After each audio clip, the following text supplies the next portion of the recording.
would be everybody, because it's sort of like your first finger acts like a capo. You're playing an E chord and then you're just moving it up here. The problem is your first finger doesn't need to be a capo because it's not pressing down on every string. So everybody wants to start bar chords by making sure they can get all of those, which is just it's just going to fatigue that muscle so much right there. Impossible not to, even for like a really seasoned player. Now what happens is they cater so much to that these fingers fall back and behind, and they can't get to an appropriate part on the fret. I always say start with these, let that first finger fall, put that first finger on the top string, and then on the bottom string it just sort of clicks out a little bit. And then eventually you'll figure out how to wiggle your way in.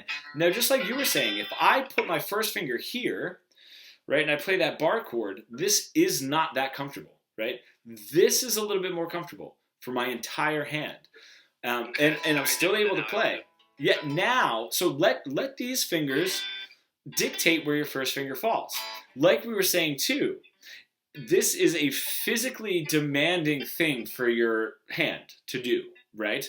So what we don't want to do is any extra stress, which means let's focus on these fingers. Let's let this relax a little bit. Watch this. If I play this bar chord, cool. If I lift up these fingers, I'm not pressing down on those. I get that. Yeah. So now, especially like once we realize, oh wait, this is physically demanding and I have to move this around, let's make it as absolutely comfortable as we possibly can by letting that first finger, for me, raise up a little bit over that top string, just because that's where it's going to want to sit. And like we were saying too, the bottom strings, that real soft part of our finger, it's going to be there anyway.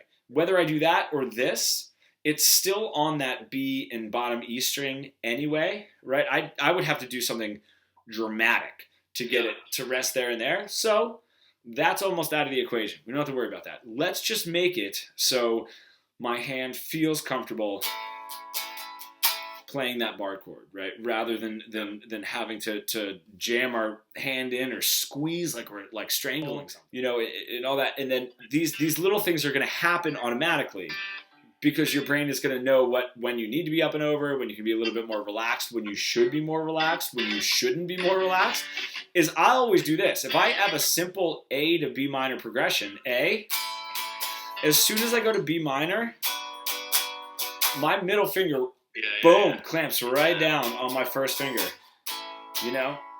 and it's almost impossible. Now that also, when I started playing guitar, I have 13 gauge strings on my guitar and relatively high action. So my guitar is very difficult to play, and it always has been.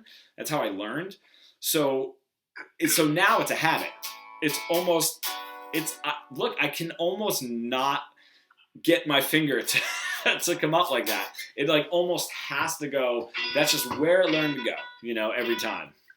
Really, the other thing that he showed me is in a split second, when you're playing bar chords, dropping your finger flat on that fret and then rolling it back a little bit.